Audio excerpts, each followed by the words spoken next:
52 when you have to write your speech in 16-point font in order to be able to see it.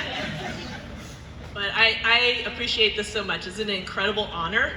And a few days ago, Kimmy asked us to think about what this award meant to us.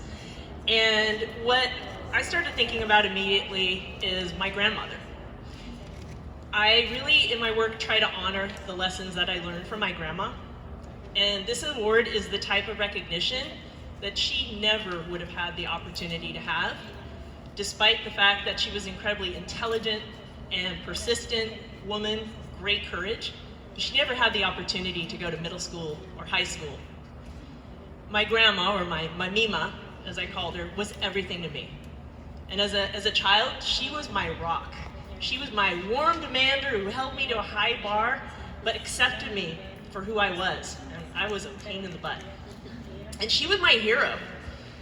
My Mima rode for days through the Dutch countryside during World War II, trying to find food to keep my mom alive, to keep my grandpa alive, smuggling food across Nazi lines.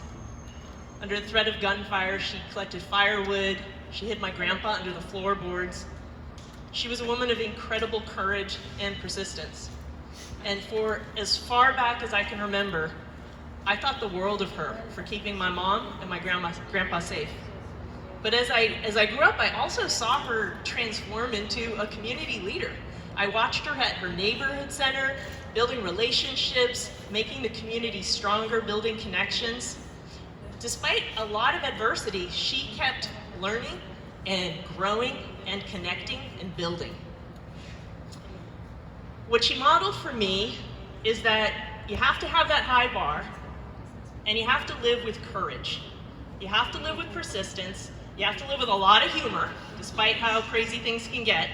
And you have to have an incredible faith that you will prevail no matter what for the cause you're fighting for. And I'm a bit of a history buff, and I like to read some philosophy, and one of my favorite philosophers is Dr. Cornel West. And one of his quotes came to mind when I was thinking about this the other night. He said, "A rich life consists fundamentally of serving others, trying to leave the world a little better than you found it. We need the courage to question the powers that be, the courage to be impatient with evil, but patient with people, the courage to fight for social justice. In many instances, we'll be stepping out on nothing and just hoping to land on something. But that's the struggle. To live is to wrestle with despair, yet never allow despair to have the last word. Never allow despair to have the last word. And one could certainly despair every single day looking at the outcomes in Oakland. But this is the legacy of Dirk, a never-failing belief that we will disrupt the predictable patterns of power and privilege and opportunity. We will act with unrelenting discipline to confront the brutal facts of the dismal way that the education system in Oakland has served our children and families. And I promise to keep carrying on that legacy. I want to collaborate with our amazing families to make sure that we get our literacy rates up to 100%, because no child should not be reading.